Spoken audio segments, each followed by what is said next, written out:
Buying and selling businesses is the business hack that no one tells you about.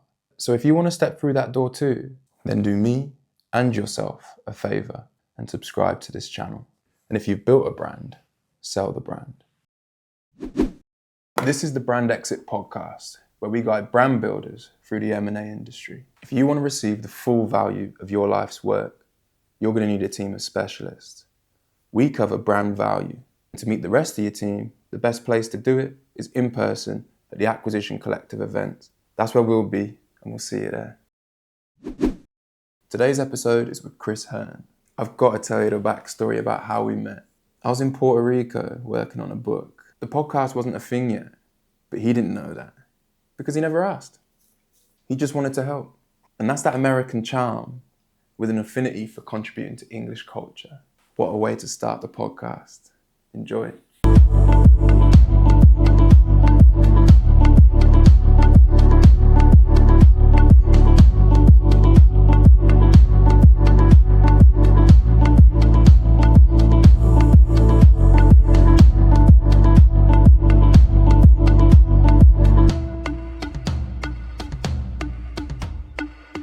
A brand is what makes customers choose you, not them, and pay more for the pleasure. You can be the greatest at what you do. You can be the greatest brain surgeon in the world, but if you don't have any way to tell others about it, how are they ever going to find you? Boring businesses are the money makers. They're either going to stop the business and get nothing for it. They're going to gift it to their kids if they have kids, or even if the kids want it, or they're going to try and sell it and monetize it. Obviously, the latter is the goal. Why are us as founders so addicted to finding firsts and starting things? If this doesn't sound appealing to you, then you should go work in corporate America, or you should go work for the government, or whatever the case is. But entrepreneurship's probably not going to be your cup of tea. It's a real lesson to anyone building a company and a brand. Start small. Really think about who you're seeking to serve. That's the best advice I give anybody when they're starting out a business. Just don't go here, go right there. What that grants you is that you can say, that sounds stupid. That's the epitome of wealth creation, and all you had to do was just flip this. There's not many people on the planet that can tell their own story, but are also such a big part of other businesses' stories, because that's actually what really makes you, or breaks you, I suppose. There was an Oval Office address to the nation, and in that address, President Trump said something, and we're like, oh shit, he said billion. And I remember telling my wife that night, everything's going to change now. And she's like, what are you talking about? I said, no, everything is going to change now. Just watch. It's not about your logo. Your logo can be shit. It's about the brand that's behind it. I'm not just selling bags of money. I'm selling, I call it our 5 S's. What's the end game? I'm not going to do like what all those business books say, or MBA schools say. It's kind of was like one of those dreams in the back of your head. One day it'd be really cool to own a football club. The club is a living brand. The players are the products. You can't do anything without them, but the reason that people come is for the badge. This episode is sponsored by Edgar Home. Designed in Berlin, their lamps are more than just lighting, they're atmosphere. With soft mornings, warm evenings, and a quiet touch of elegance that endures. I've had mine for over a decade. It remains timeless. Explore the full collection at edgarhome.com, and in paid partnership with the Brand Exit, one subscriber will be selected to receive a complimentary Edgar lamp. Good luck.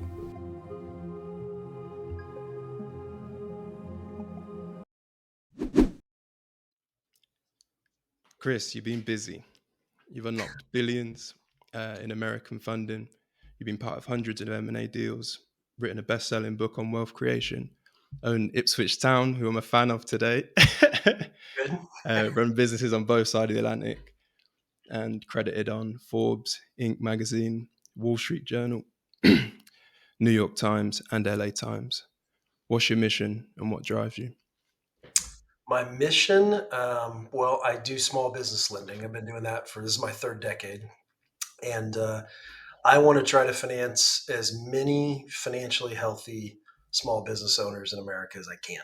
That's really what drives me, because of the impact that makes on the economy, the impact that makes on job creation, the impact that makes on generational wealth, all of it. It all culminates in enhancing prosperity, and that moves society forward. The people that I finance, these are the folks that move society forward. So that's my mission. It's a higher purpose that we have, and it's not just me. It's my whole team feels that way, and it's really exciting to be able to play a small part in all that. Hey, great.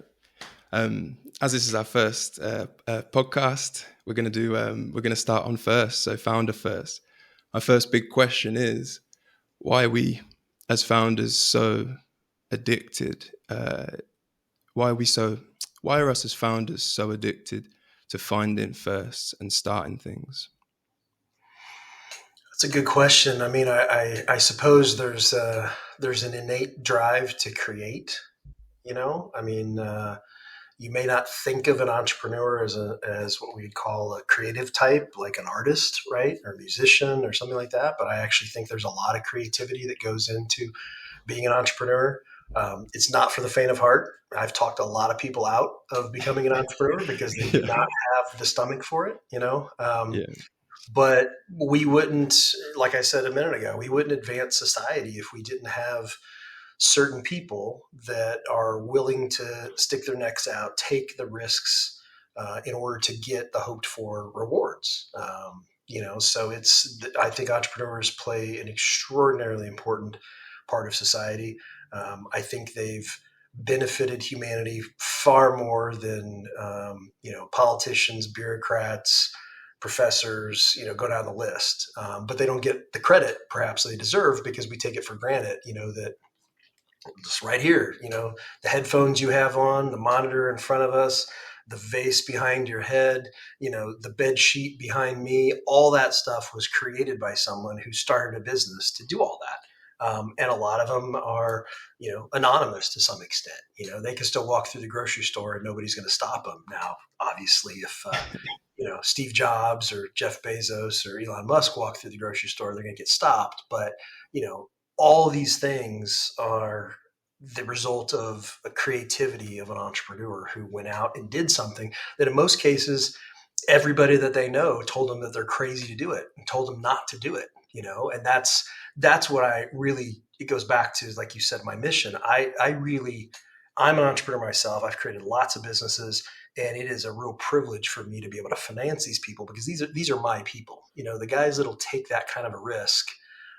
It's exciting. It can be a thrill ride. It's really more of a roller coaster, right? You're going to have a lot of down days. You're going to have some up days, and some days you're going to get to the end and be like, okay, fine, we got there. It's kind of anticlimactic. Like check the box, move on. That happens a lot too because you push, and finally it gets through, but like you're exhausted at the end. So there's a lot of that, and that is why I say it's not for the faint of heart. That's why. If this doesn't sound appealing to you, then, you should go work in corporate America, or you should go work for, the government or whatever the case is. But entrepreneurship's probably not going to be your cup of tea. I suppose there's another way of starting a first where you don't have to start something totally original from scratch. You can build on top of a system that's already there.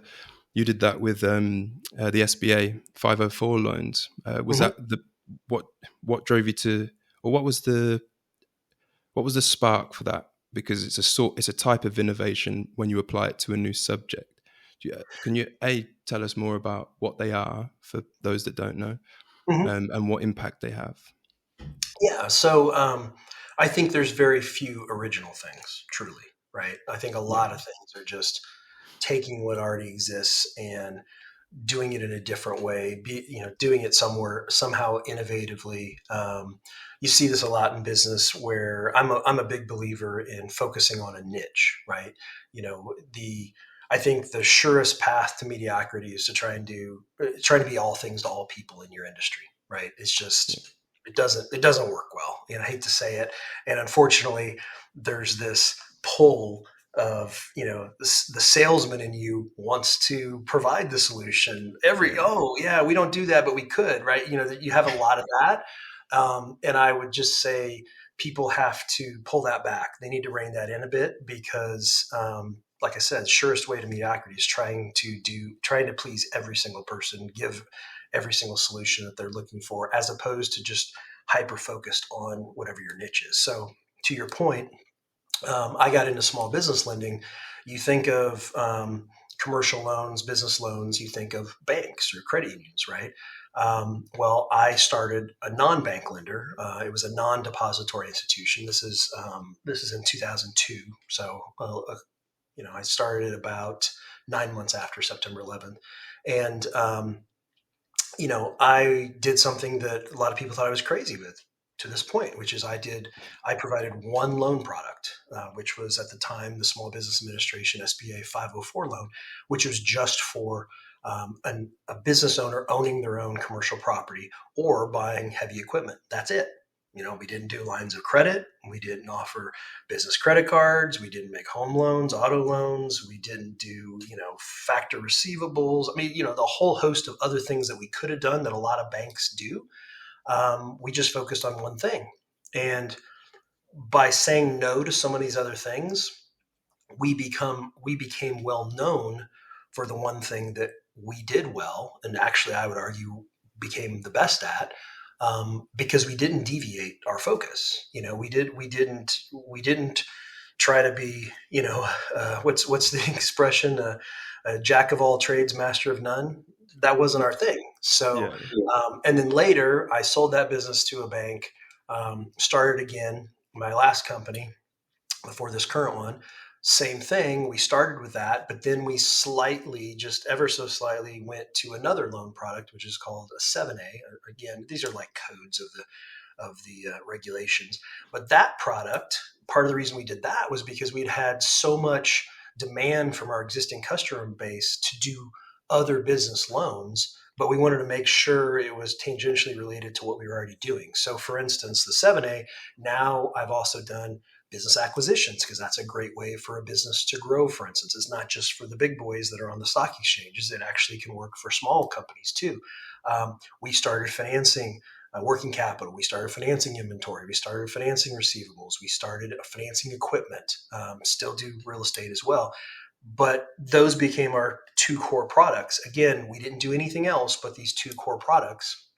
And then in my current position, what I currently do, now we've slightly expanded it again. Now we basically have three products. That's it. Again, we're competing daily with people that the buzzword is being vertically integrated, right? So once you get a client at a bank, you want to be able to provide all these different products and solutions to them. So we're competing against people that offer 40 some products and solutions, and we do three things.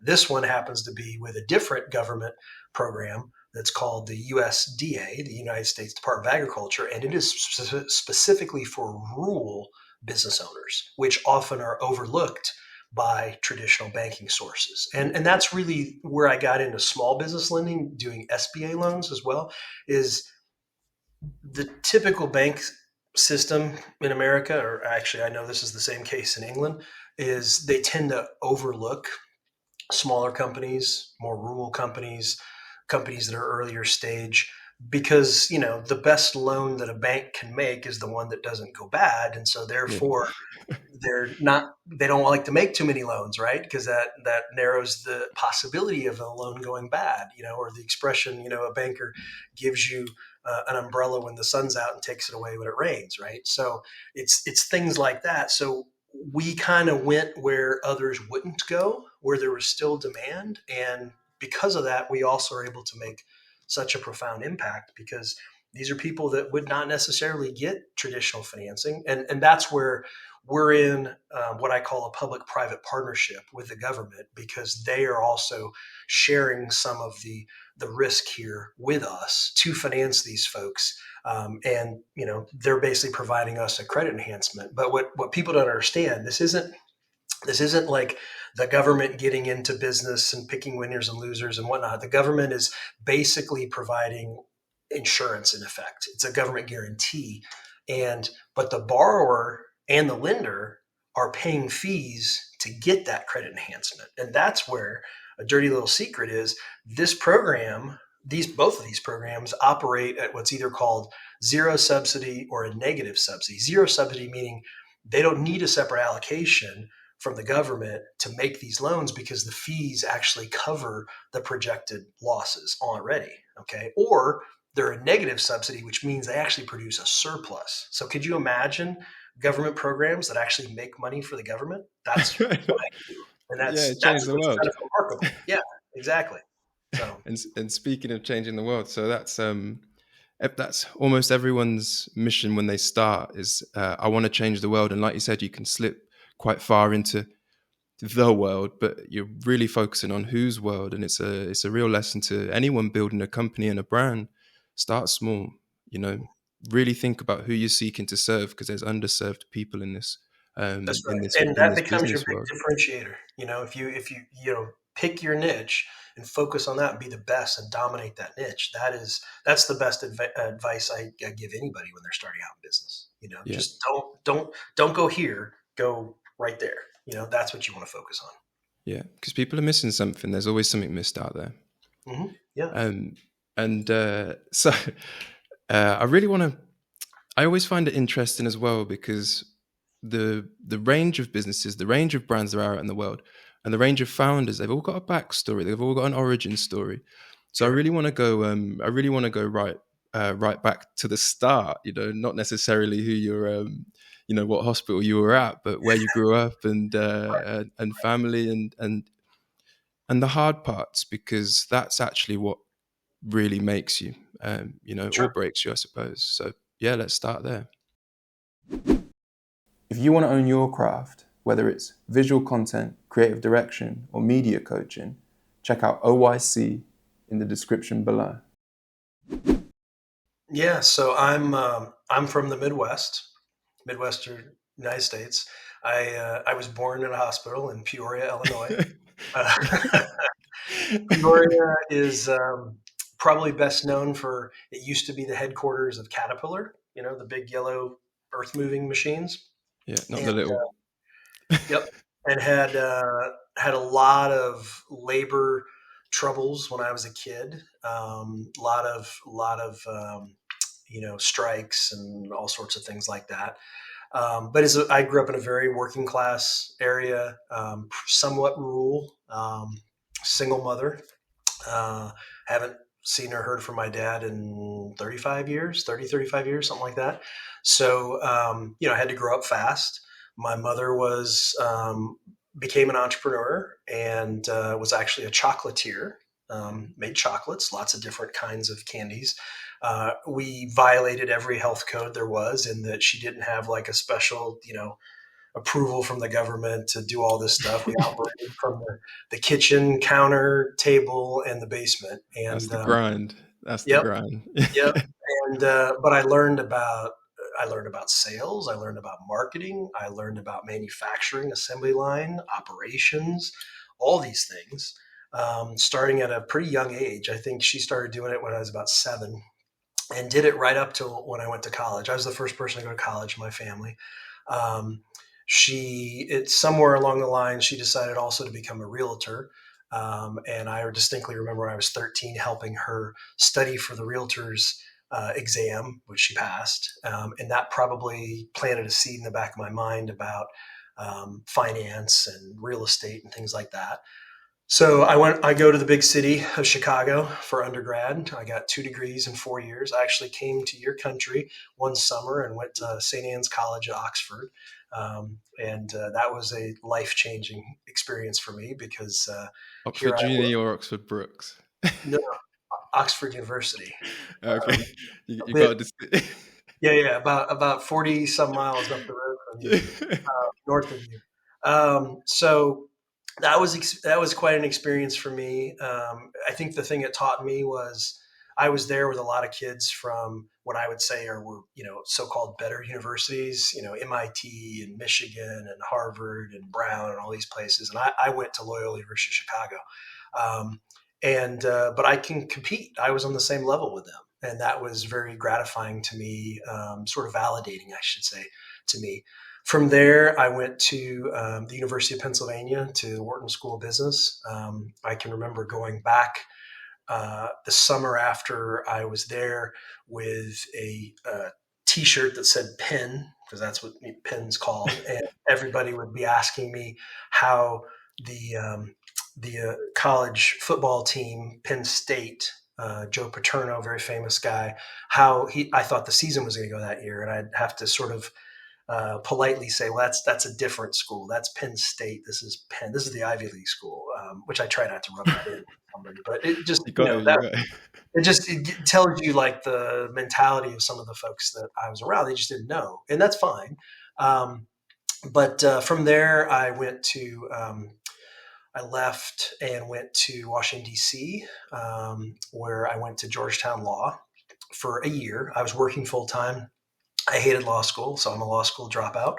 And the irony is I still read legalese all the time, which irritates me because it's not well written for the most part. But again, that taught me some things about pattern recognition and just generally how to read contracts, agreements, things like that. I worked for a high-tech startup in Northern Virginia before that was fashionable to do. I was in sales and marketing. And about 2 years after I started, I got recruited to join GE Capital. And GE at the time, General Electric, was the most admired company in the world. GE Capital was the largest non-bank commercial lender in the world, financed a lot of the GE, aircraft engines, locomotives, hospital equipment, all that type of stuff. So I was there. It was quite a learning experience for me from a managerial standpoint. They were very big on training and development. I had a very famous corporate training and development school called Cortonville, where the famous CEO Jack Welch was at. Would occasionally teach some classes. I actually ran into Jack about 3 years before he passed away. This is going back, I don't know, 7 years ago, something like that. And he was speaking at an event that I was at. It was a YPO event, Young Presidents Organization event. And I walked up to him just wanted to say hi.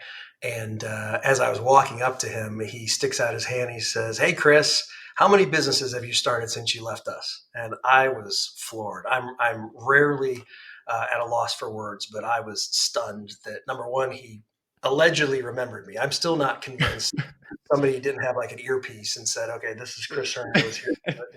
That type of thing. But or that maybe he just has such a phenomenal memory, which wouldn't shock me because he was a pretty remarkable individual. But we had a good chat. So after GE, I joined another company, which was the second largest non-bank lender in the world, which was called Heller Financial. Then GE promptly bought them, which I always used to joke with the people there, like, you could have just gotten rid of my cap on compensation and I would have stayed and you didn't have to spend billions back. Then I left, and believe it or not, I got into I wanted to continue to expand doing what I was doing because I was doing small business lending at GE and at Heller. And I kind of got a little tired of the just the corporate mentality of risk management as it relates to lending. And what I mean by that is there's sort of ebbs and flows of a credit box. And I thought it was kind of silly that we might turn down a deal, a loan, because we had a concentration in a particular industry code relating to that loan. But all other metrics, it was a phenomenal loan. In fact, it was an exceptional loan. And I just thought that was kind of dumb that people would do that. It didn't make logical sense to me. I get, not trying to have all your eggs in one basket. I get why you have concentration limits. But at the end of the day, I thought there should be exceptions made for truly exceptional transactions. And neither of those companies would do that at the time. And so I got out of small business lending for a couple of years, and I became a management consultant, which also was a phenomenal learning experience for me. I was flying around literally every other day around the country, jumping in and basically being, the acting CEO or the acting CFO, and made a real difference on these consulting engagements. But it was a lot of travel, and I had just had my daughter. So I eventually needed to get off the road. I was at an industry conference and having, like a lot of good stories, right? They start with either a napkin at the bar or a drink at the bar. I was having a beer at the bar with a buddy of mine.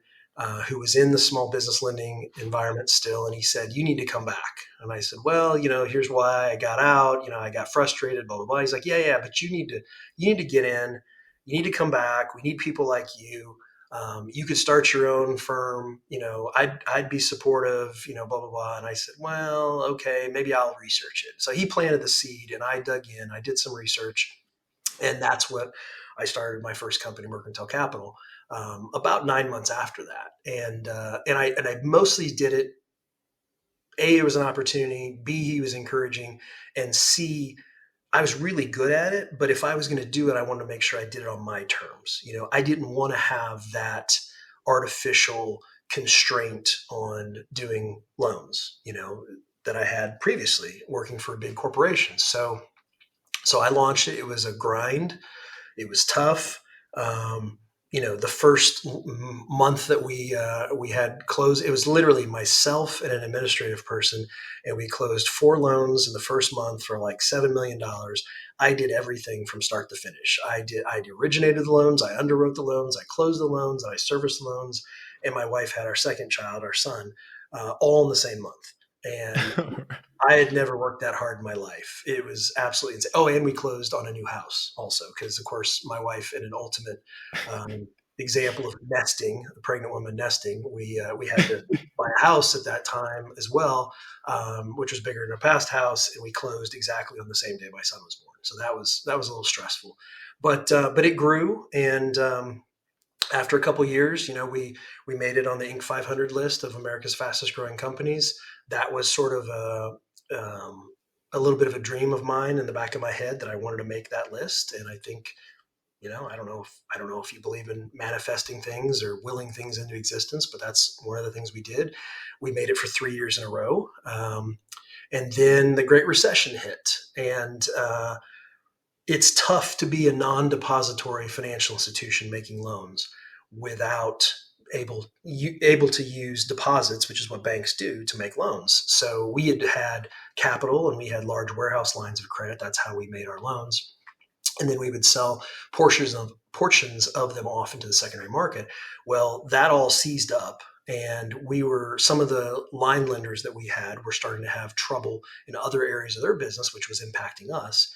And so our second largest line lender approached us and said, "You guys are great at what you do. We don't have these capabilities at our bank.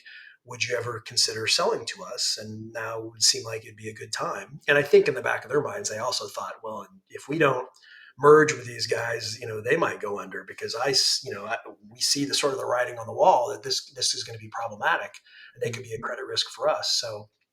So we did that. It was an okay situation. I had a partner in my business at the time who was he was 22 years older than me, and I probably should have done more due diligence than I did. I think I relied upon his judgment a little bit more than I should have.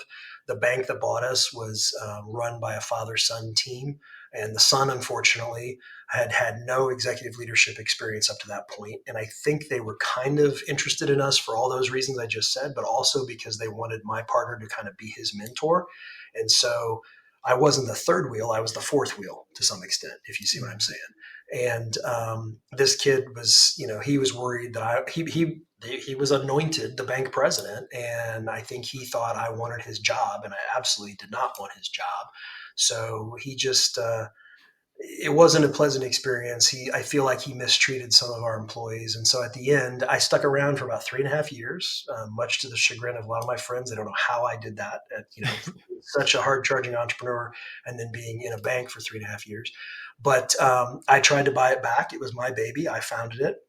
I was the CEO, and I tried to buy it back. And unbeknownst to me, they were selling to a larger bank. And so they wasted my time for a couple months, and ultimately I left. And then I started my last company, Fountainhead Commercial Capital. And this time I also had partners. And so I guess there's a cautionary tale here about partners. You have to be very, very careful who you pick. This time I had an asset manager and a hedge fund as partners. And it went well for a while. Again, we got on the Inc. 500 list 4 years in a row now. So I've been on 2 companies, 7 years I've been on the list. And then everything was going well. And then the pandemic hit. And we basically had the choice of either we put our heads in the sand and stop lending and lay off 95% of the staff, or we get involved in this program that the government was signaling, and actually I was deeply involved in the creation of, which was the PPP program, the Paycheck Protection Program, which was the US government's way of trying to prop up the small business economy, which makes up about 47% of the US economy, to prop it up during the pandemic. And they were going to provide these loans that were ultimately forgivable loans. So think of them kind of like a grant. But the SBA was going to be the engine that created this and put the money out, but they had no way to distribute the funds. They had to utilize the banking community to do this. And so I just had happened to I'd become a thought leader in my industry. I'd testified before Congress and worked a lot with folks on Capitol Hill. And the chairman of the Senate Small Business Committee, Marco Rubio, who's now our Secretary of State, he was the chairman. He was the senator from Florida. I was living in Florida at the time, and we used to have daily calls with he and his staff as we tried to create this program. And at the time, it passed in 9 days. The largest piece of legislation up to that point that had ever happened in the U.S. history. And it was one of those things that's like, the dog that's chasing the car, and then he finally catches up to the car, whether the car stops or whatever. Now what does the dog do, right? Yeah. So now we had to promulgate the rules and the regs, and that kicked off this whole flurry of activity that I was working with the SBA and the Treasury Department and Capitol Hill and eventually the Federal Reserve and all these different things. And we had all the pressure of that time. None of us knew, was it the apocalypse? Were we going to catch the virus and die? And some people did. And I knew some people that passed away, unfortunately. But we also were driven by this passion, by this higher purpose to help small businesses. And we just put our heads down and worked like dogs. I mean, I worked 20 hours a day, literally 20 hours a day for months at a time, every single day of the week. I lost like 40 pounds in the month of April of 2020 as a result, because I didn't have time to eat. I wasn't eating. And eventually my wife and my chief of staff demanded that I eat and made sure they got me a little bit of food every day and that sort of thing. But it was like we were on the economic front lines, and I was doing a lot of PR. I was sort of the face of the program for a couple months there at the beginning. And then I had to stop. I actually put a media blackout on, because I saw my team suffering. My team was working probably not 20 hours, but 16 or 17 hours a day. And I needed to just roll my sleeves up and jump in and help them. And that's what I did. And it was a really grueling time, but we helped, we made almost 300,000 loans in a 3-month period in 2020 and in another 3-month period in 2021. We lent out a little over $4.7 billion, and probably saved 450,000 jobs, somewhere in that neighborhood, according to some of the metrics that the government allowed us to use.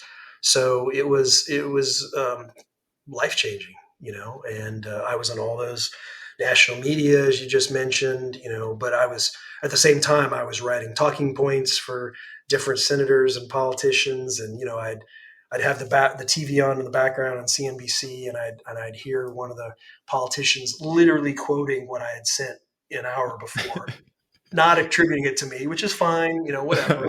I'm just a business guy. We don't always get all the credit. No. But yeah, it was a crazy time. And the reason I know I'm going long on this answer, but I think it's illustrative. At the end, we did so well that I made such great returns for my partners, literally quadruple digit returns, investment returns for my partners, that they did what I suppose anybody who's kind of impartial, disconnected, distant, independent, whatever you want to say. And they basically said, okay, we've done great. We want to take our ball and go home. And we had an opportunity to, I was the chairman of the board. I did a capital call, and it was just the three of us. And they outvoted me 2-1. And they didn't want to put more money into the company. They just wanted to close up shop, take our winnings and go. And well, I was thinking, well, gee, that affects me, that affects my team. I've just been through an economic war with these folks, and this is how we're going to treat them. So I was pretty pissed off. And at that point, though, what choice did I have? So we had to wind down the business. It was a process. You can't just turn off the lights and be done. So we had to sort of do it in phases. And I was fortunate enough that a friend of mine I'd known for about 15 years, right at the end of the pandemic, he happened to buy this small rural community bank in Georgia. And the whole reason he did it, he was an expert at another government guaranteed program called the USDA Business and Industry Loan.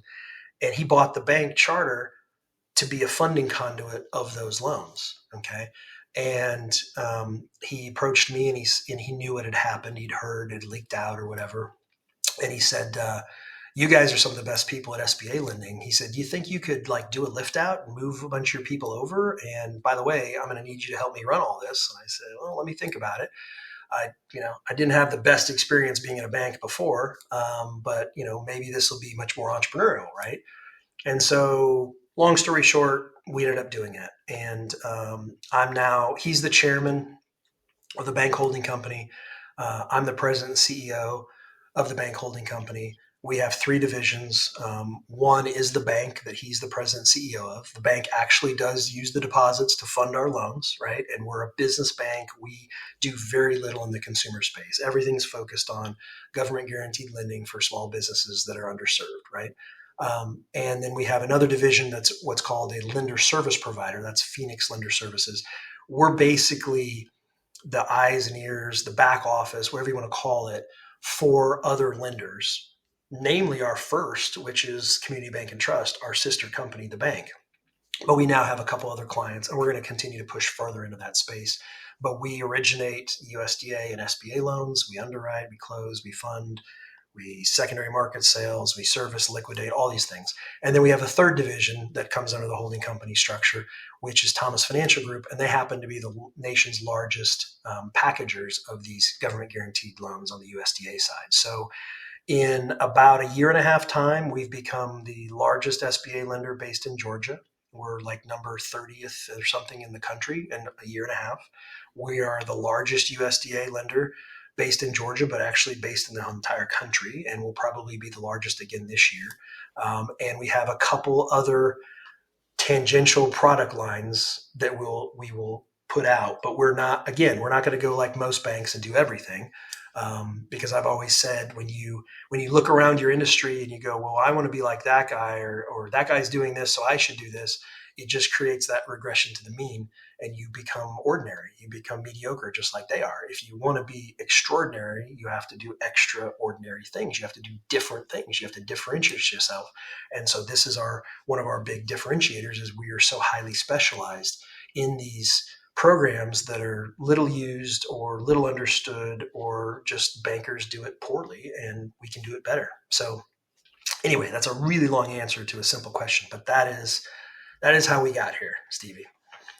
Well, it's exactly why I asked the question. Actually, it's important to know your story, where you come from, where you're going, and what the future holds. And the other thing, I love your outlook, because you're uniquely positioned. There's not many people on the planet that can tell their own story, but are also such a big part of other businesses' stories. And if this is all about, brand building, and ultimately, you don't know what happens in the future, but you design your future, I believe. Anyway, this is exactly what we wanted for our first podcast show episode.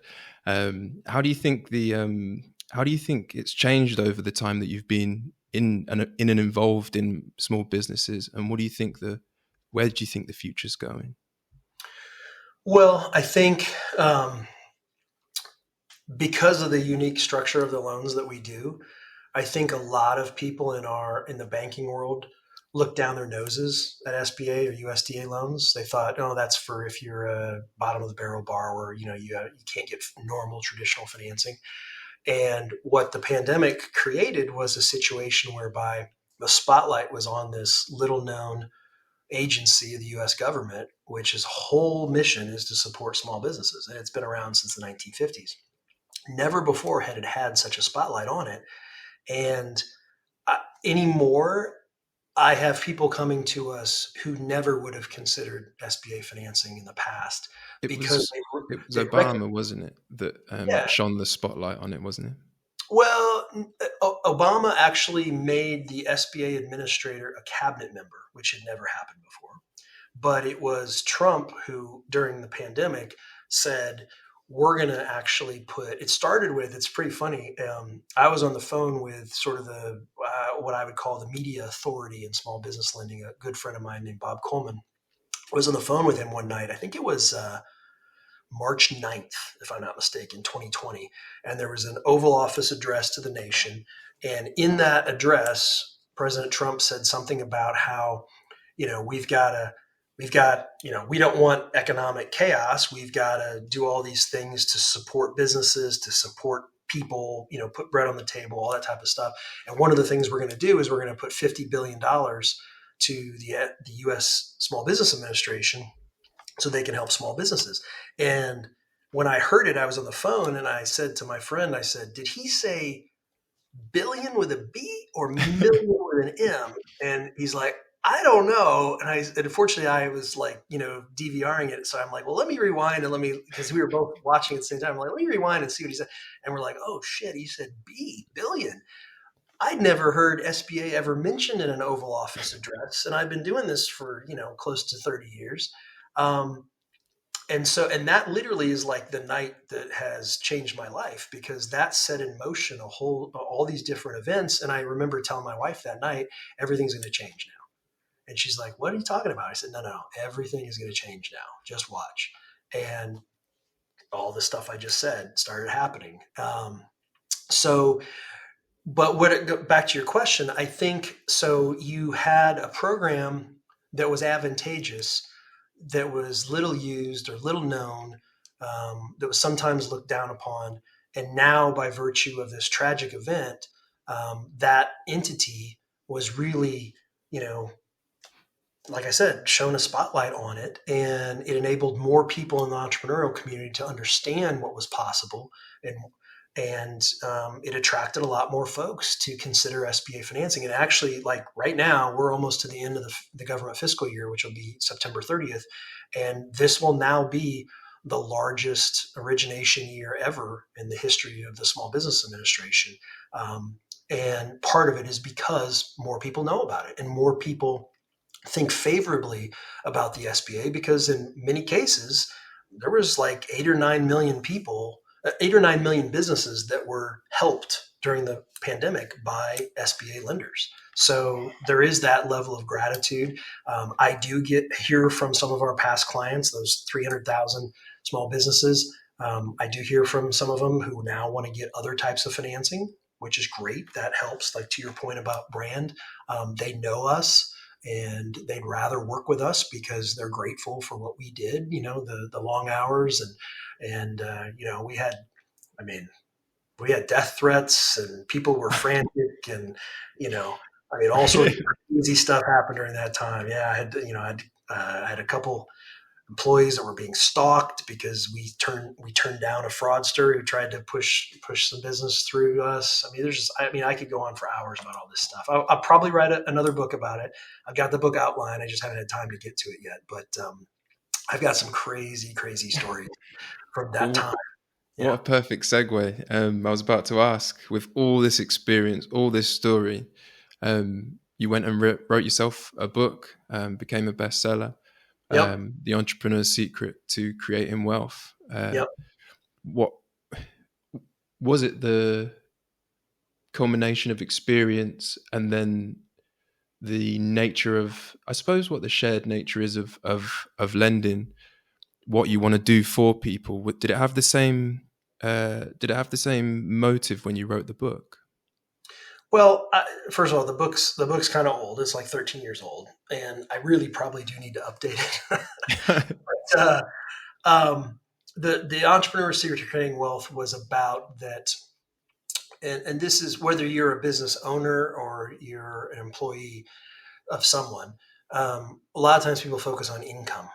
They don't necessarily focus on assets. Mm. And what I used to say was, especially for a business owner, and this is less the case in some circumstances now because you have so many people that work remote. But up to that point, and even up to the pandemic, people would go into the office to work, right? And you still have a lot of this, right? But the point was, one of the best wealth creating strategies is literally right under the feet of a business owner, which is oftentimes where the business works from. The office building that you go to and you pay rent and make your landlord wealthy, you might want to own that property yourself, and then you become the landlord and you create wealth for yourself.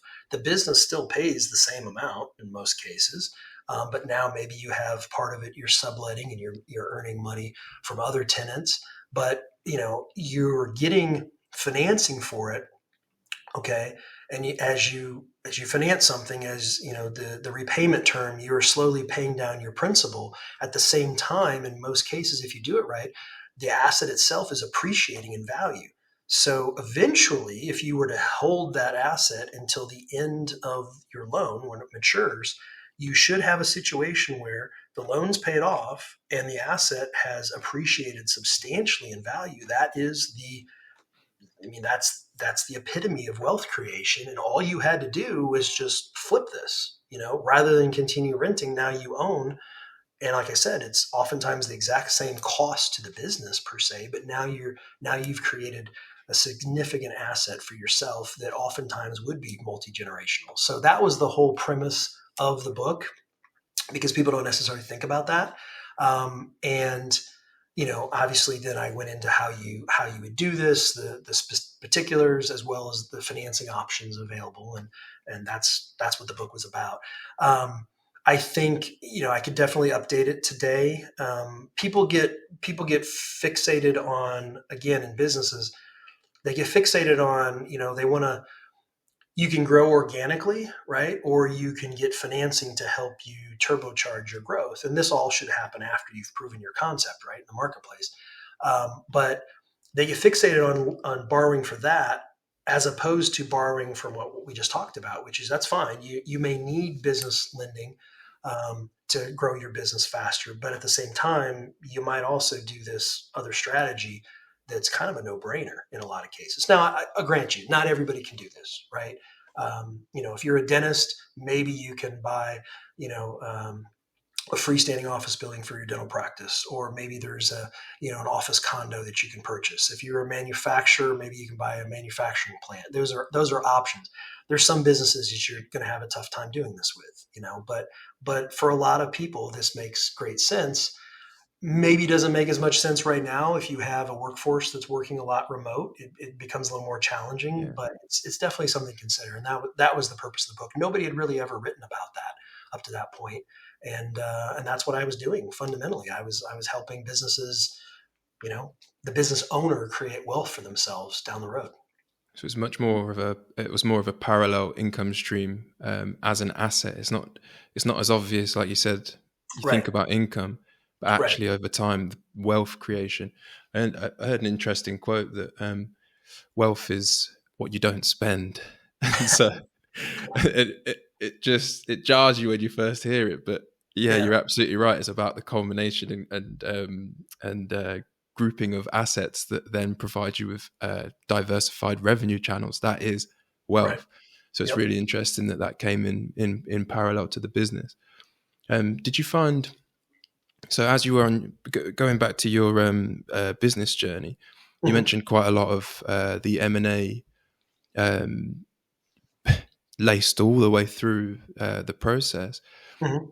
What did you think of it as a fresh perspective? I'm young, so my perspective is fresh all the time, and you dipped on it earlier. Sometimes you think what that grants you is that you can say, that sounds stupid, and things like that. That's what actually breeds the future of an industry, is that fresh perspective. How did you find it going into it? Was there loopholes you had to jump into? Was it a successful process? And Are you talking about like the merger and acquisition process? yeah, just you going into it. You mentioned buying and selling Mhm. for mercantile and things like that, and Yeah. the danger of partnerships and what type of exit you have really affects your future. And I just want to hear more about your experience with it. Yeah, I mean, when we sold Mercantile, it really wasn't a forced sell. It was more just, I guess, strategic on both parties to do it. Um, there we called it a merger. A lot of people say mergers and acquisitions. Let's be honest. At the end of the day, there is no merger. There's only acquisition. Okay, you just have to figure out what you are. Are you the acquirer or the acquiree? So ultimately, it all shakes out that way. That's the first big stupid point that we've talked about. The Yeah, name itself. yeah. The name itself is not. It's not. You know. It's not quite how it works out in the real world. So I guess that was one piece of it. The best laid plans, things change. You don't. It's kind of like when you hire somebody, right?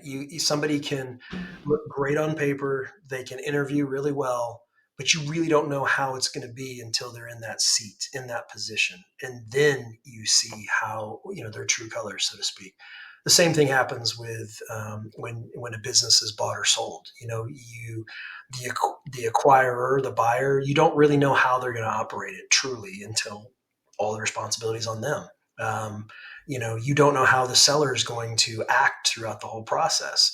A lot of times, a buyer will try to keep the seller on just to download their information, their contacts, all this stuff, and a little bit as a crutch too, right? To have them sort of in the wings helping you.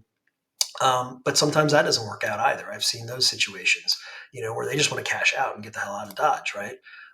So yeah, it's just I sold that business. I sold another business. I believe it or not, I started a upscale men's barbershop franchise that was membership based. That happened in the middle of all this.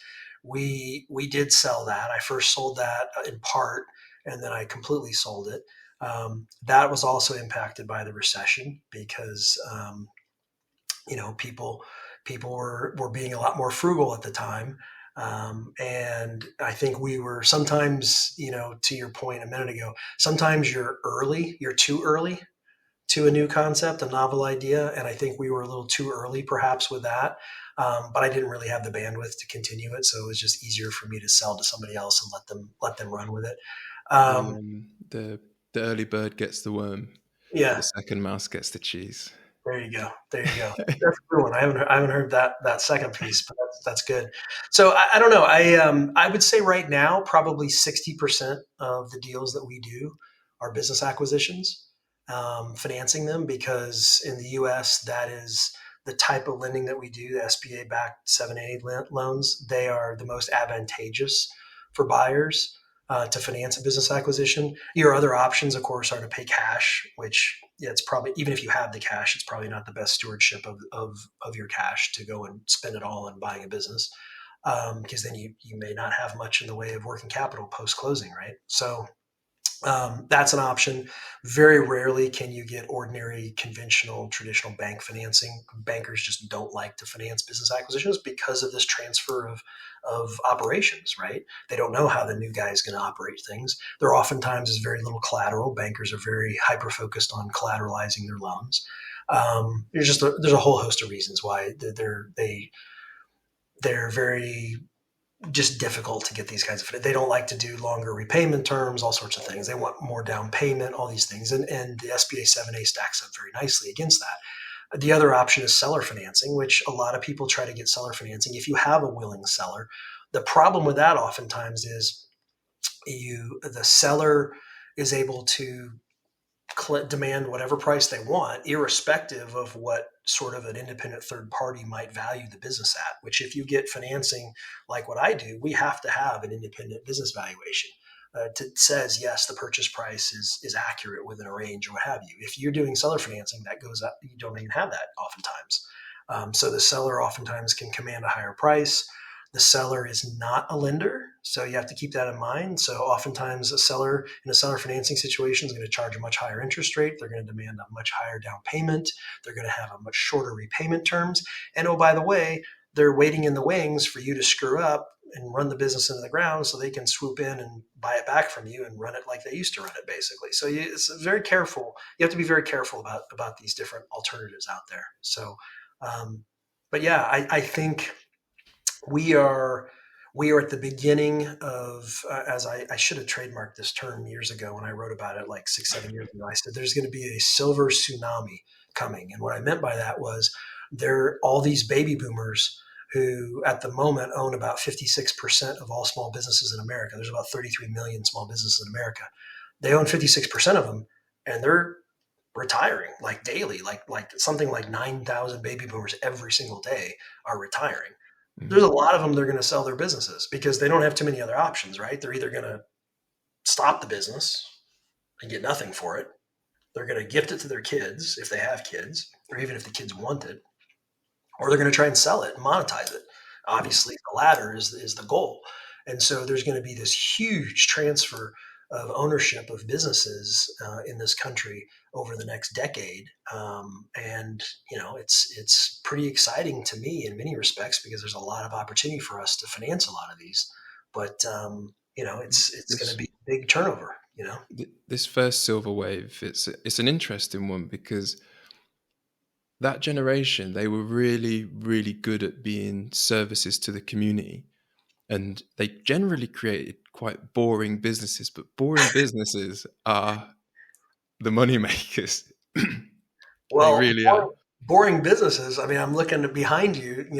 Somebody had to make those picture frames. That's a pretty boring business.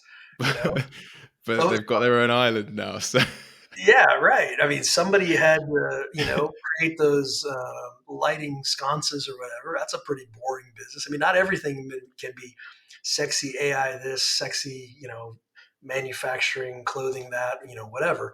Yeah, there's a lot of boring businesses, but that's what builds society, exactly. And half the challenges when I'm speaking to clients, potential clients, and things like that is getting them to understand that. So there's two parts to this. Every business has a brand. It doesn't necessarily. It's really, really not what you think often. Where the first thing you think is, "Oh no, I don't want to redo my logo," and you're going, "It's not about your logo. Your logo can be shit. It's about the brand that's behind it. So the connections, the team members, the culture." Yeah. There was a story by Rory Sutherland about the Soviet Union. They effectively in doing what they were doing were getting rid of brands, and therefore there was no quality. And the rivet factories went, well, we just got to hit a quota, send off these rivets to the central whoever they were, and the ship started falling apart. Yeah. And it's like that's even when it comes to a rivet factory, it's just and the second part to it is that you really have to. So we just spoke about the M&A process in general, and your experience and the ins and outs of it. But none of this can happen unless they want your specific company. You've got to go through such a process that how do you? The statement that we've coined for it is that a brand is what makes customers choose you, not them, and pay more for the pleasure. Meaning, there's loads out there, especially with these boring companies, or it depends what you think is boring, because you can get obsessed over your niche, no problem. Soapstone potters obsess about clay, but to someone else that means nothing to them.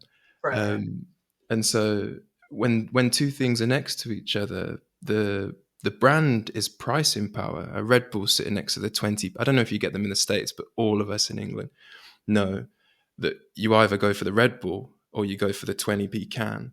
And in the end, in the end, you over time go for the Red Bull because you aspired to get that Red Bull. You wouldn't be seen dead with a 20p can. And so those are the ones with the brand. Who's going to be able to sell? The corner shop company or Red Bull, and that's a big part. So how it relates to you is, how did you build your brand in what's often, or it seems like, I'm not obviously completely in it, but it seems like there would be a lot of commoditizations that you've got to fight against almost. Mhm. Is that, Yeah, how was your experience with that? yeah, there is. But that's the thing is you've got to turn that on its head. And I'm not just selling bags of money. I'm selling. I call it our five S's. We're selling our specialization. We're selling because we know these products better than anybody, and we're only focused on these products all day, every day. Um, our speed. You don't necessarily think of bankers being speedy, right? They don't hustle. That's a whole mind, right? Um, our service, which again, you don't think of bankers providing very good service, but for us, it's the recognition that for our customers, this is probably the single largest purchase of their lives. They've never done anything like this before. So they need some extra handholding, and you really Mm. need some high touch, exceptional hospitality and service. Then I like to say our sincerity. That's our fourth S. And sincerity is just you get what you see with us. I have a whole team. We have a whole culture like this. We're very transparent. We are very direct, but we're direct with a smile, and we sincerely want to do something that helps our customers. We're not for us.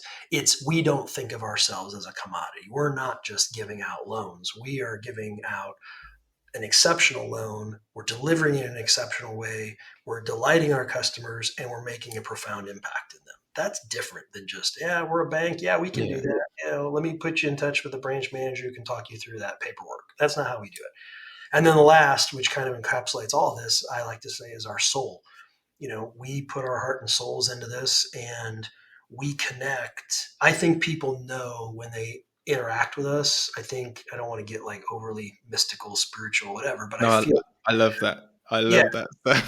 I feel like people understand that we're one of them and we're there to help them. And like that resonates somehow as opposed to just a household name bank that everybody knows that is you're just a number to them. That's not how we operate. So I would say that's part of our brand, which dovetails into our culture. Um, the one thing I was going to say a minute ago was, you also have to be careful that as an entrepreneur, you don't make the brand all about yourself because if you do that, then why would somebody want to buy your business one day because they're not buying you. I mean, don't get me wrong, they could be buying you, but that oftentimes doesn't happen. They want the business, not necessarily the personality. So it's a fine line you got to walk. You do need a figurehead. That's what's different about us compared to a lot of the banks we compete against. You don't know who the other bank president or CEO is. You have no clue. But a lot of people know me, right? But I try to go out of my way to involve my team. So it's not just about me. It's about Michael and Lance and Stephanie and Shane and, Toya and, all these other people that make up who we are that are very capable, sophisticated, smart, caring people about what they do as well. So it's not just about me. And I'm not doing that in a way to like position us for sale because we have no desire to sell anytime soon. That's not what we're doing. We're more I call that being a mercenary rather than a missionary. I'm much more on the missionary side, but you need to build up your people, and it needs to be more than just about you anyway. I think it's really important. So anyway, that's again long answer to a short question, but that's kind of No, what I it's, was. it's good. It's good. You touched on the scalability factor. That's Mhm. the You need to be able to have a detached brand that means something to your community. Right. That's the real. And so, and what I call it is what I refer to it as is the Holy Trinity. Not religious. I am in my own way, but not overly religious. And so it starts with brand, moves on to product because the product is the promise. That's Mhm. the delivery of the promise because a Right. brand is about connection and actually someone trusting you as you knock on the door. And Right. the product is them going, right, here's our promise. This is what we do for you.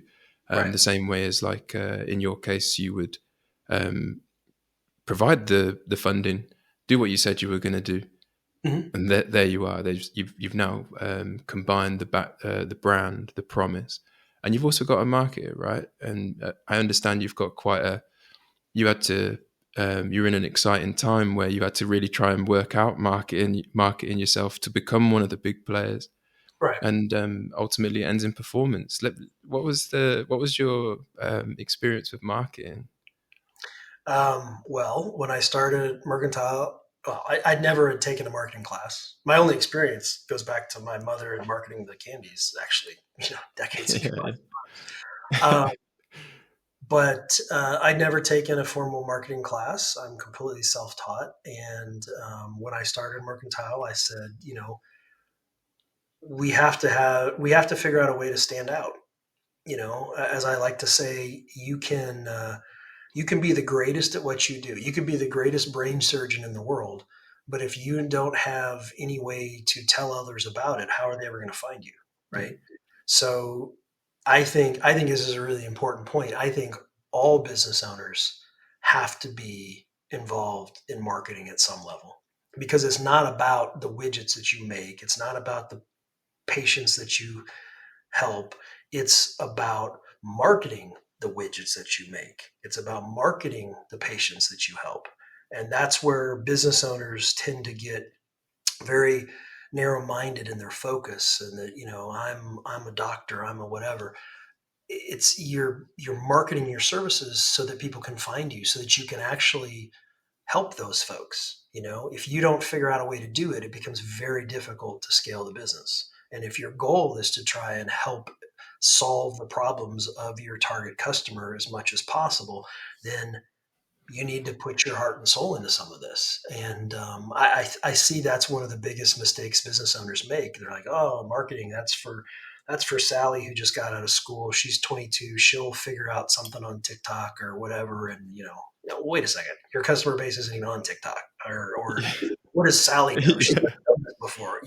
Sally took 6 courses at university and got a minor. Who cares? She doesn't know shit about this. You know what I mean? But that's the mentality of a lot of business owners, as opposed to saying, no, no, no, let me dig in, let me learn what this stuff means.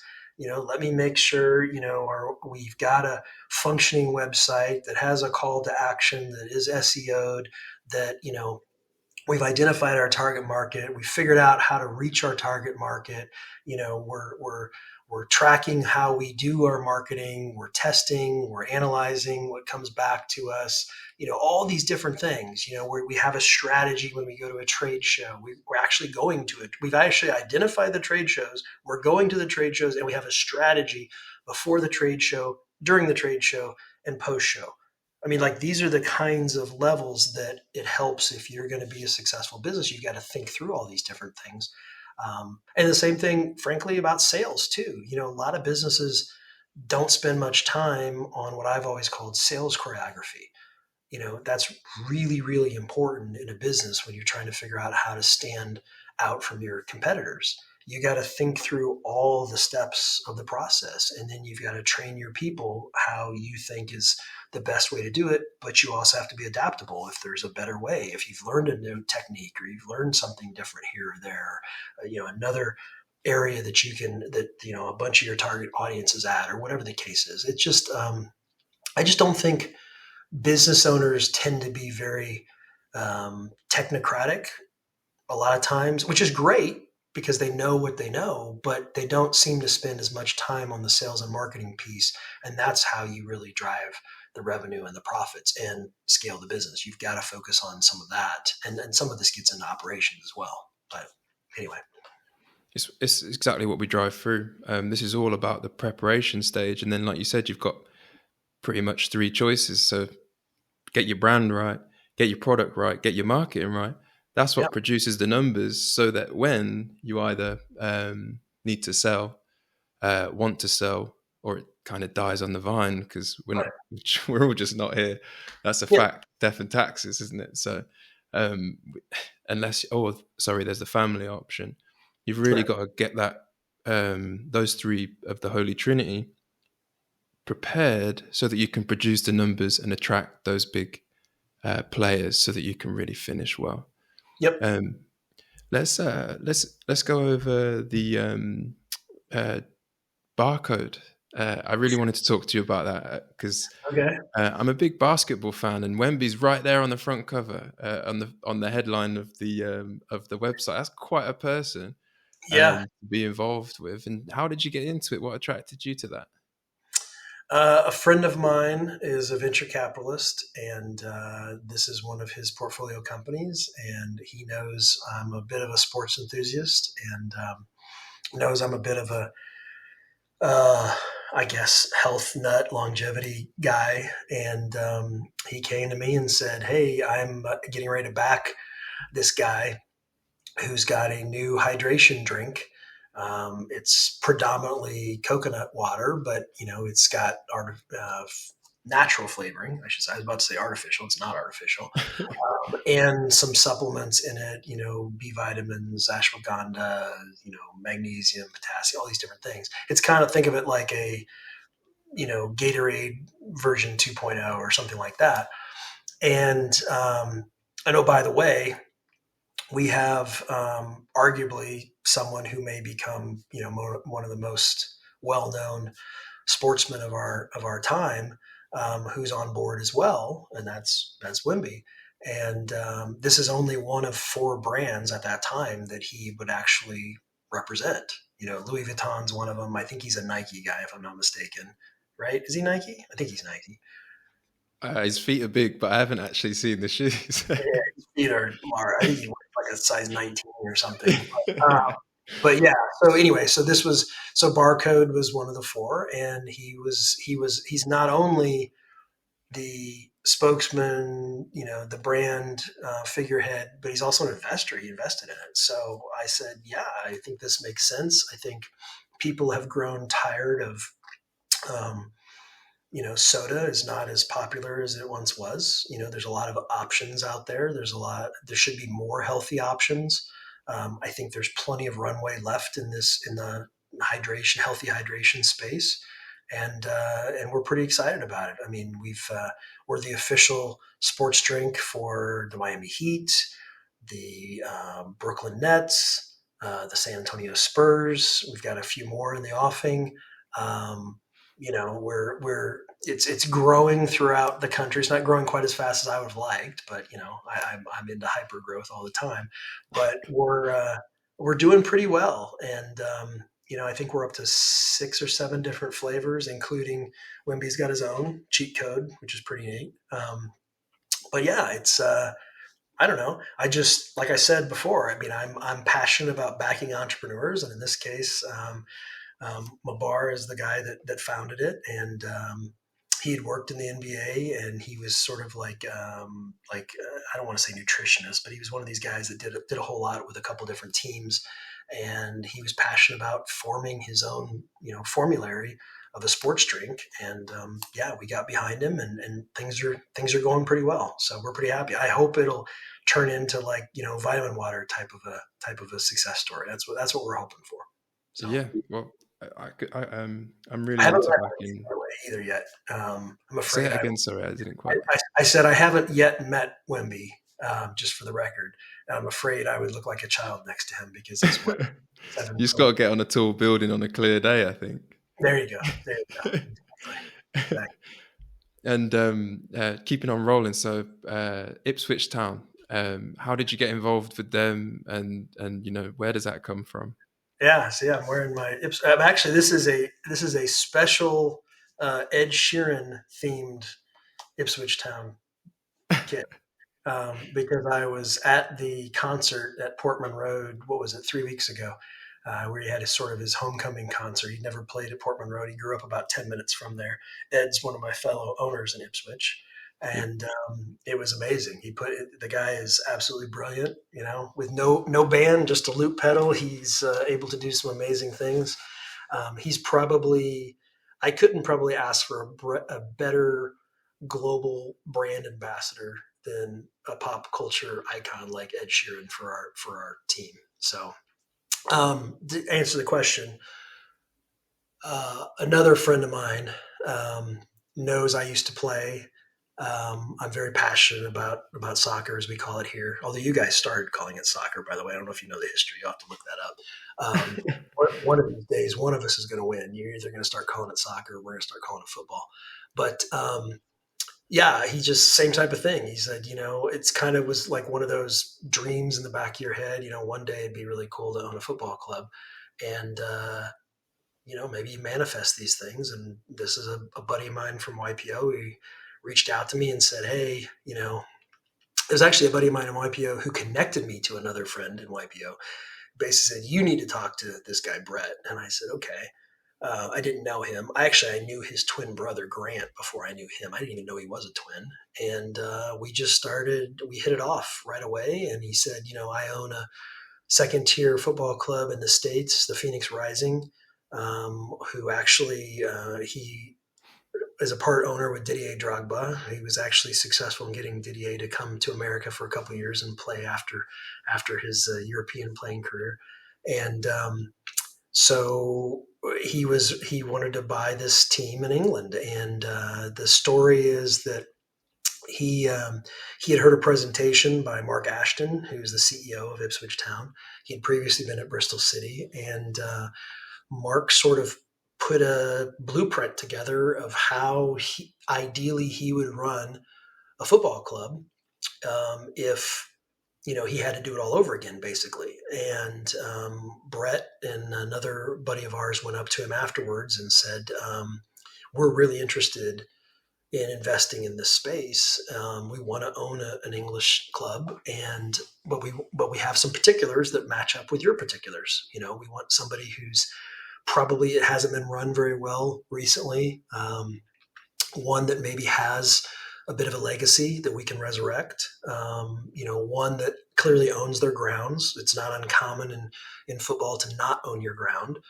You mean your stadium and the dirt underneath it. So that's important. And just a variety of other criteria. And they kind of got together and said, okay, let's start looking. And they went through and looked at about 13 different clubs that were either available for sale outright, or we knew sort of, off market that we could probably buy. And the rest is history.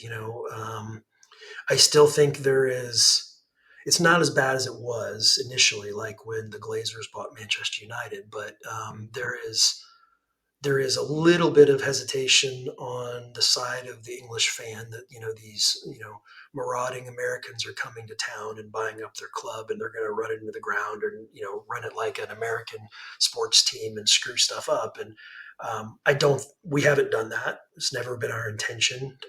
I learned very early on, you never really own a football club as much as you lease it for the next generation. And I think that has pervaded our thinking about this. As much as I would love to tell Mark and Kieran McCardle, that's another friend of mine. Sorry, Kieran McKinnon. Sorry, all these like Northern Irish sounding names.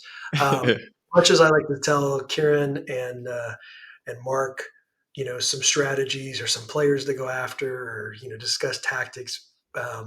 Brett kind of muzzles me. We don't do that. We let the professionals do their thing, which is also a good lesson, because plenty of Americans have screwed this up, especially in American sports too. Notoriously, I can think I've never been a big fan of Jerry Jones for the Dallas Cowboys, because I feel like he meddles in areas that he shouldn't.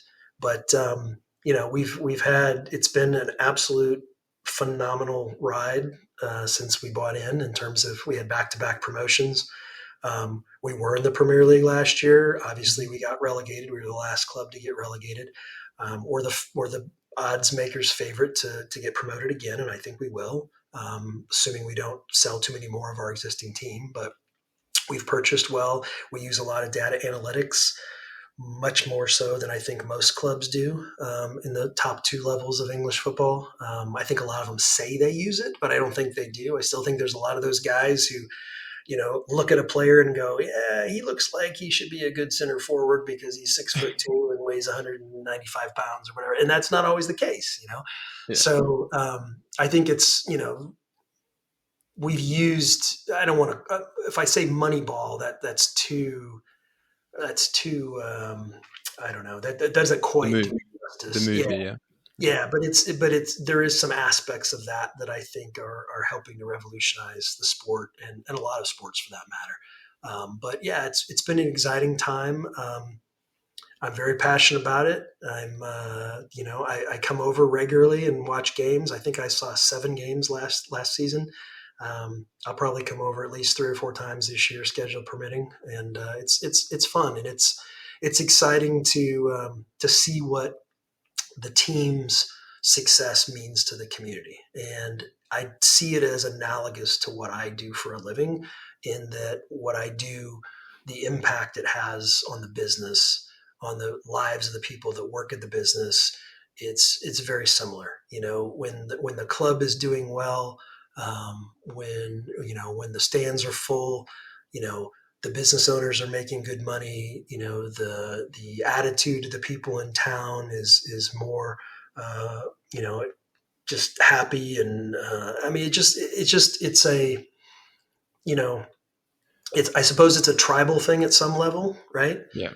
But people have their passions, and I would rather them have a passion, yelling at the TV screen or cheering in the stands, than going out and trying to, war against each other as tribesmen like we did thousands of years ago. But it's just exciting. I think it's a lot of fun. I don't do much else, Stevie, besides run my business, watch soccer, and I don't know, maybe a couple other little things, but that's about it. So you gotta have some hobbies, and this is definitely one of my hobbies. Well, I think you've hit the nail on the head. That's really refreshing. I know that there's, like you said, mentioned that American owners and Saudi owners and things like that not being connected to the clubs. But Mhm. you've again going back to brand, because that's just how my brain works. Yeah, I get it. The club is a living brand. The players are the products. That's right. You can't do anything without them. But the reason that people come is for the badge. Yep. You buy players, you develop them, you get rid of players. That's a product cycle. It's Yeah. not Yeah. to degrade it or anything, but that's how business is. And again, football clubs are a business, but you making sure that you understand who your tribe is, that's Mhm. going to be the thing that makes the Ipswich ownership, I think, fun for you and fun for everyone else. And like you've seen, you've been promoted twice. I'd say you're in the exact sweet spot for excitement, because you can be a stuck in the Premier League, uh, really not going up, not going down. Right. What do you do? But that being able to go up, being able to go down. I know going down's not fun, but I'm really happy you've come into it from that, yeah, at that level and have that perspective. Yeah. Yeah. Yeah. We don't want to be Everton for sure. Um, Yeah. no offense, Well, Everton out there, but yeah. I'd be careful with this because my fiance Amelia, that her family are all from Liverpool. The granddad was an Everton fan. They're all diehard Liverpool fans. Yeah. No, I Um, mean, I like what that's a good example. I mean, Liverpool is, they're the Hollywood type team of Liverpool, right? Everton is the working class, everyman team. But like you said, they've never been too high in the Premier League, and they have been relegated a few times, not recently, but they've been dangerously close. So, yeah, I think we have a tremendous young manager. Yeah, obviously, he was well sought after last season, and we were fortunate enough to keep him. Um, Ipswich has had 2 previous managers. One won the World Cup for your country in '66, and he was knighted. And the second one had won a bunch of things for Ipswich in the late '70s, early '80s, and he was knighted. And maybe third time's a charm. Maybe Kieran McKinnon will be the third Ipswich manager that someday runs the national team and gets knighted and does some great things for England. Who knows? you actually mentioned it there about being dangerously close and the relationship to ownership. To really, I'm an Arsenal fan, so I don't. Sorry to hear Yeah, so am I. So am I. I won't tell you the backstory. It was a Liverpool fan that, You guys can't quite get over oh, the hump. You're close, but you can't quite get over it. since well, I started supporting them in 2003, where they were the Invincibles, and they were I'm sure. kind of shit Yeah, every yeah, year after that. right, And right. but what I was saying about ownership and the dangers of it, with United, the ownership, nearly got relegated last year. Yeah, Tottenham, they've got a very business savvy owner. I can't Joe think of his Lewis. name. Joe Lewis. Very, very good business wise. Amelia and I went to Beyonce at the Tottenham Stadium a couple months ago, Yeah, um, but the football suffered, and so even those gigantic clubs, the ownership is so important. So I am so glad that that you've got the understanding of the tribal aspect. It really is. yeah, Um, and I know that kickoff's actually 20 yeah. minutes ago, and you're Well, dying to run. we're past kickoff. Yeah, I gotta check and see how we're doing. It is a That's preseason game, so it's not you know it's not the so end of the my world.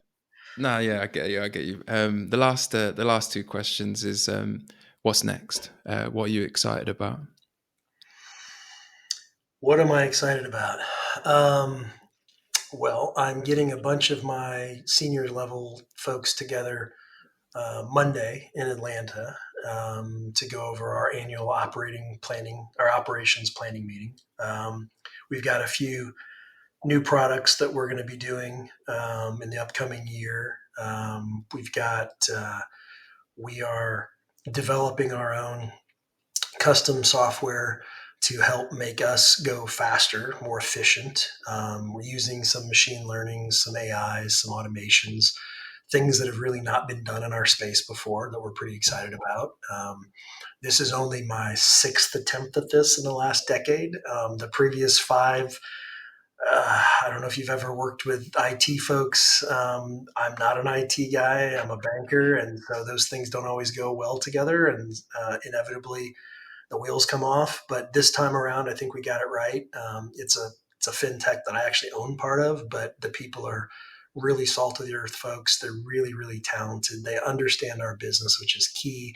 They're building breakthroughs that are going to be really profound for our space. I want to get to a place where we are approving a loan in minutes and we're closing it within days, and that's never been done in our space. And we're not going to be able to do it like tomorrow, but that is the target, and I think we're going to get there in the next couple of years, which is really exciting because if I can deliver the growth capital to the small business community that much faster, there is incremental improvement there. That means they're able to grow their business faster, create more jobs faster, make an impact on the economy faster. So, I like to say we live in the Amazon Prime economy, and everybody expects things to happen almost instantly these days. Yeah. And why should lending be any different? So that's some of the stuff that I'm pretty excited about. You know, Excited for the new season of Ipswich Town. Yeah. You know, I've got that PPP book kind of percolating in the back of my head. I've got another book that I was about a third of the way done with when the pandemic hit. That tentatively is called Fuel, which is about how growing business. How do you turbocharge businesses, through fuel, and what does that mean, and how do you do it? So we'll see where I go with that. But yeah, those are some of the things I've got on the horizon that are coming up. And we're just gonna, we know our path, and we're gonna stick to it. I think if you are doing well at what you do, over time, it's too easy maybe to get bored with it. And so you start tinkering and trying to change things. But if you're driven by a higher purpose, a mission, then it gets much easier to just keep refining and getting better and better at what you do. And that's my hope for what we'll do in the future. Yeah. What's the end game? The end game. I don't know, man. I'm reasonably young, or at least I feel reasonably young. So I'm not going to do like what all those business books say, or MBA schools say. You got to start with the end in mind. I don't think that again, back to what I said earlier, that feels very mercenary-like to me. I think that's dangerous. I think that takes some of the passion out of the business. Mm. I think you're likely to go further if you maintain that passion, if you are more of a missionary and you don't necessarily have the end in mind. You want to run a quality business and you want to help as many people as you can at whatever your product or service is, and that's how we feel. So yeah, I'm not looking to sell the business anytime soon. I mean, my partner, when he called me up, he's like, if you want to come do this, and he's like, how many years you got? And I said, oh, I don't know. My wife wants me to retire. He's like, you can't retire. I said, I know I can't retire. I'd be bored out of my mind. He said, I said, can I do this for like 3 years? He's like, how about, how about 10? I said, how about 5? He said, 7? I said, I could probably do 7. We'll see. And then now we laugh about that. And we're like, yeah, we're just going to do this as long as we can keep doing it. So why not? You know? Absolutely. Well, that's You a got great way to close. to innovate, you know? Yeah. Can't Where can people find you? They can find me. I'm all over the internet. If you Google me, LinkedIn's probably the only social media that I'm regularly on. So reach out, try to follow me, or try to link with me on LinkedIn. My email is churn, CHURN, looks like churn, at communitybankshares.com. Go to our websites, phxbusiness.com, that's for phoenixbusiness.com, communitybankshares.com. We have all sorts of those are the two main ones, but that's how you can reach me. Yeah. Perfect. I'm trying to find out the score, man. Sorry. Have you not? We're living in modern times, man. I know. Have you got it on record? It's preseason, so it's not always the easiest Oh to yeah, find the some preseason place in score. France, isn't it? It is. It's in France. It's like I Can't don't know. pronounce the name, but they make good wine, I've heard. Yeah, yeah. Exer. I don't know how you say it. Yeah. Anyway, Burgundy region, I think. yeah. So we'll Perfect. figure it out. All right, nice one, Chris. Appreciate it.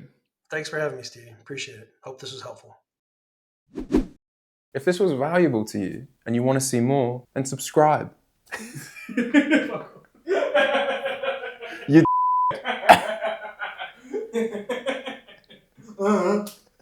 obviously. We could use that.